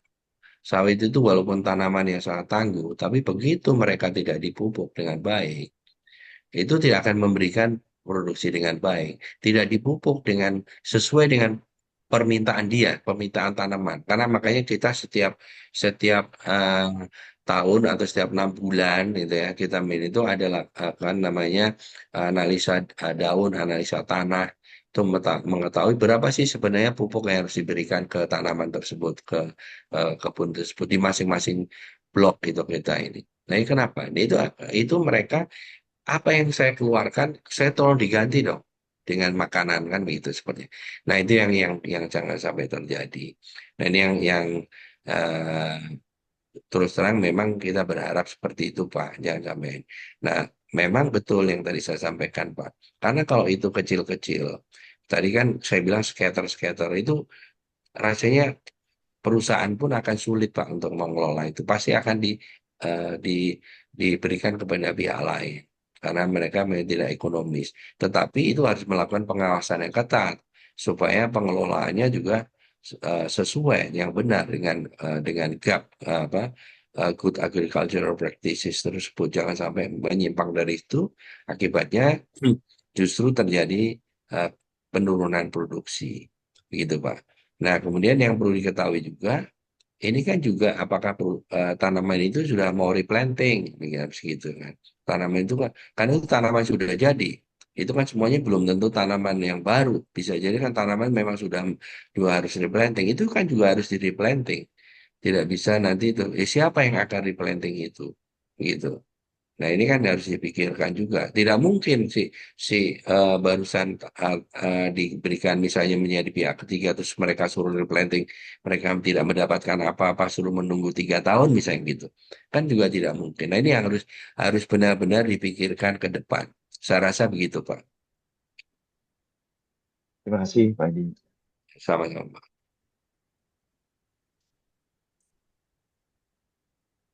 Ya, baik. Terima kasih untuk Pak Edi dan Pak Beni. Kita lanjut ke pertanyaan selanjutnya. Ini ada dari Pak Umar Suryanaga. Apakah lahan bekas tambang dapat ditanam perkebunan kelapa sawit? Terima kasih. Mohon izin tanggapannya, Pak Edi. Bekas tambang ya, bekas tambang ya. Bekas Iya, tambang. benar, Pak. Iya, Ah, ya memang harus direklamasi. Saya rasa itu kan begini. Itu kan sawit butuh apa namanya? eh, butuh untuk tumbuh itu kan butuh benar-benar dia harus sesuai gitu. Artinya tidak misalnya kalau mereka tidak bisa di tanah yang keras, mungkin tumbuhnya tumbuh ya. Mungkin tumbuh artinya tumbuh secara tanaman tidak mati tumbuh tapi dia tidak bisa berproduksi. Kan begitu. Nah, ini yang memang harus harus melakukan reklamasi terlebih dahulu, harus dipindahkan tanah baru ke sana. Apabila itu tanah itu dikeruk ya, atau ditambang batu bara seperti itu itu memang tidak mudah ya. Terus mendapatkan tanah dari mana saya tidak tahu ya. Artinya bahwa saya rasa kalau langsung dari tambang kemudian ditanam sawit, saya rasa tidak sesuai ya, tidak sesuai dengan ini. Mungkin tumbuhnya tumbuh, tetapi ya mungkin tanamannya yang tidak bisa menghasilkan, hanya tumbuh saja gitu. Saya rasa itu, Pak. Dan tetap harus harus melakukan reklamasi terlebih dahulu, baru bisa ditanam sawit. Saya rasa begitu.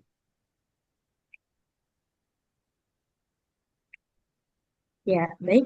Terima kasih untuk Pak Edi atas tanggapannya. Dan ini masih kita ada pertanyaan terakhir ya. Ini ada yang raise hand dari Pak Gatot. Halo, selamat siang Pak Gatot.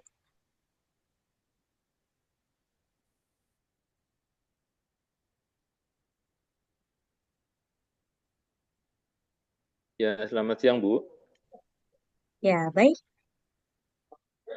Ingin Ya, berdiskusi ya? ya, Boleh langsung saja Pak. ya, baik. Terima kasih, Pak Edi Martono. Tadi Bapak memaparkan potensi pasar, kemudian juga persaingan harga dengan produk yang lain. Nah, untuk tahun 2026 ini nanti apakah harga CPO ataupun harga kernel itu bisa sama, Pak, dengan sama baiknya gitu maksud saya dengan tahun 2025. Kita tahu 2025 ini adalah puncak harga dari 5 tahun yang terakhir ini ya Pak. Apakah 2026 nanti masih bisa sama atau bagaimana Pak prediksinya? Itu saja Pak pertanyaan saya. Oke. Terima kasih. Baik, terima kasih Pak Gatot. Sebenarnya kalau kita lihat harga rata-rata di 2025 dengan 2024 itu 2024 lebih tinggi Pak. Jadi mereka sawit itu lebih tinggi dari minyak nabati yang lain. Nah, kemudian 2025 pernah lebih tinggi, kemudian lebih rendah, akibatnya ekspor kita bisa naik karena harga tidak selalu lebih tinggi. Nah, kemudian bagaimana pertanyaan Bapak di 2026? Saya rasa masih sama, Pak, seperti di 2025, ya. Kenapa demikian? Karena kita punya program mandatory biodiesel itu yang artinya tetap sekarang ini di B40 ya, Pak ya. Nah, sebenarnya kalau kita mau turunkan di B30, B35, sebenarnya harga juga masih bagus. Kenapa demikian? Karena pesaing kita itu seperti Malaysia, kemudian yang lain kecil-kecil lah Pak. Thailand tuh kecil sekali. Ya, kalau nggak salah cuma 3 juta ton per tahun atau 4 juta gitu ya. Malaysia tuh 19, kan tahun ini bisa tembus 20. Amerika Latin juga kecil-kecil. Nah, Malaysia itu juga stagnan, Pak, karena mereka tidak areal tidak bisa berkembang lagi. Mereka juga tergandala di replanting juga demikian, tetapi mereka inilah lebih bagus lah dia mereka tetap ini sehingga mereka bisa naik juga produksinya tahun 2025. Saya rasa masih masih cukup bagus, artinya seperti di tahun 2025 tidak langsung jatuh kecuali kalau nanti tiba-tiba pemerintah kemudian tidak ada mandatory nol gitu. Ah itu langsung shock pasar langsung jelek langsung jatuh terjun bebas ya sementara biasanya itu seperti itu. Tapi itu bisa nanti di harga bisa di bawah 1.000.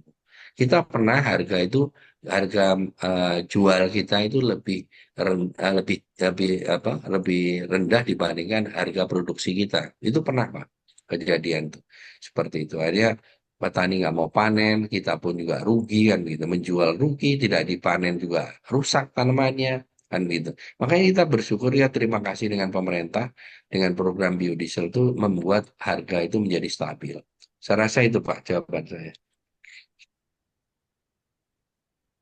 Ya, baik. Terima kasih Pak Edi. Ya, sama-sama Pak. Ya, baik. Terima kasih. Bagaimana Pak Gatot? Sudah cukup ya? Sudah cukup jelas? Ya, Bu, sudah cukup jelas. Ya, baik. Karena ini sudah menunjukkan pukul siang ya. Jadi Bapak Ibu mungkin untuk yang belum terjawab pertanyaannya ini sudah saya copy. Nanti akan langsung kita diskusikan bersama di WhatsApp group ya Pak ya. Karena ini sudah waktunya jam siang dan masuk waktu zuhur. Jadi mungkin kita akan akhiri sesi diskusi kita pada hari ini dan nanti kita akan lanjut lagi pada WhatsApp group. Jadi Bapak Ibu, saya persilahkan bisa untuk masuk ke WhatsApp group yang sudah di-share. Kemudian jangan lupa untuk mengisi link absensi agar nantinya mendapat sertifikat. Ya baik Bapak Ibu, terima kasih untuk sesi diskusi kita pada pagi hingga siang hari ini. Dan saya juga mengucapkan terima kasih kepada narasumber kita hari ini yang sangat luar biasa. Mungkin sebelum kita untuk mengakhiri webinar hari ini, saya persilahkan kepada Bapak Edi selaku Ketua Umum dari GAPI untuk dapat menyampaikan closing statement terlebih dahulu. Terima kasih. Baik, terima kasih sekali lagi. Terima kasih panitia dan terima kasih Bapak Ibu semua yang telah menyimak acara hari ini. Sekali lagi saya hanya menyampaikan dan mohon Bapak Ibu yang hari ini hadir dan mungkin sudah tahu persis mengenai sawit seperti apa. Nah ini jangan sampai kita sendiri, masyarakat kita itu tercemar dengan kampanye-kampanye negatif. Di mana sawit itu jelek, sawit itu tidak sehat, sawit itu merusak lingkungan, nah seperti itu. Nah ini yang mesti sama-sama kita tanamkan bahwa sawit kita menurut data Kementerian Pertanian itu 16,8 juta. Saat ini saya ambilnya dari Kementerian Pertanian ya karena mereka yang punya data, artinya data dari yang resmi. Kemudian eh, kawasan hutan kita itu ada menurut catatan dari Kementerian Kehutanan 125 juta hektar. Artinya yang digunakan untuk sawit itu hanya tidak sampai 15%, di bawah itu 13 atau 12%. Gitu. Nah ini ya jangan sampai itu dianggap sebagai itu yang merusak lingkungan lah, itu semuanya sawit. nanti banjir di Jakarta pun nanti akan disalahkan sawit. Kemarin kebakaran di mana di kantornya drone itu juga disalahkan sawit. Jadi semuanya jadi sawit yang salah. Nah ini jangan sampai terprovokasi seperti itu. Kita adalah produsen terbesar, tapi kita juga konsumen terbesar. Bapak Ibu bisa sampaikan ke masyarakat. Coba bayangkan bagaimana kalau kita tidak mempunyai sawit. Kita harus bersyukur pada Allah, bersyukur kepada Tuhan Yang Maha Esa bahwa kita diberikan berkah dengan bisa menanam sawit dengan baik. Saya rasa itu udah closing statement saya bahwa kita harus menyadari bahwa sawit itu penting untuk Indonesia. Demikian, terima kasih. Wassalamualaikum warahmatullahi wabarakatuh. Waalaikumsalam warahmatullahi wabarakatuh. Terima kasih Pak Edi atas closing statement yang telah disampaikan.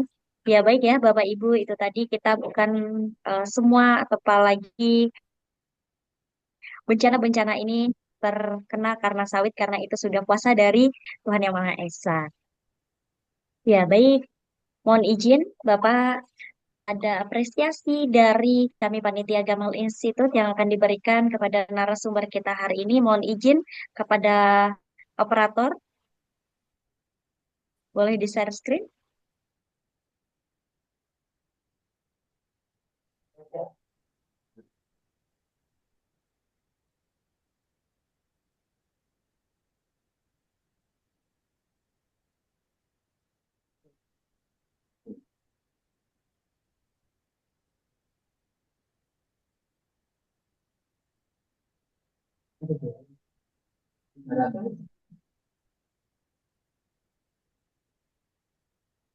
Tanya sekarang, Pak.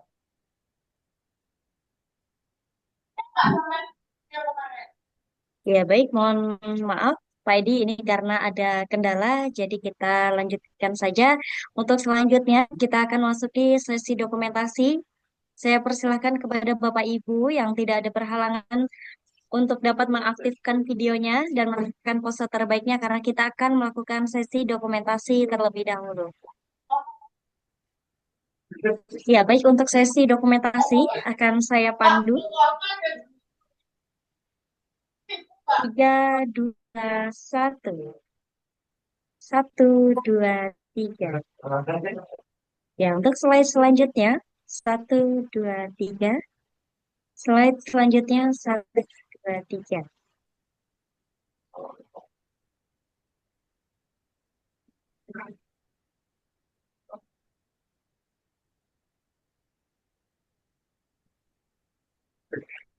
Ya, baik. Terima kasih untuk sesi dokumentasi telah selesai.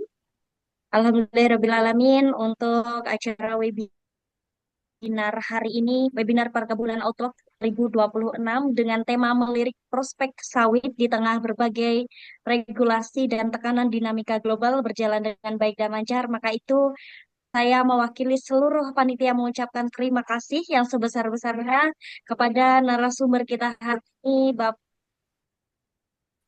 Bapak Insinyur Edi Marton R sebagai Ketua Umum GAPI, dan saya juga mengucapkan terima kasih kepada seluruh peserta webinar hari ini yang sangat luar biasa interaktif ya dalam diskusi kita hari ini. Saya Devi Latifatul Fitri selaku Master of Ceremony mohon pamit undur diri dan saya kirim wassalamualaikum warahmatullahi wabarakatuh. Waalaikumsalam. Terima Izin, kasih Bapak Ibu. Ya. Semoga kita bisa bertemu di kesempatan. Amin. Dan semoga webinar hari ini dapat menginspirasi dan memberikan manfaat untuk kita semua. Amin. Ya, amin. Terima kasih. Assalamualaikum. Terima kasih Pak Edi. Waalaikumsalam. Terima kasih.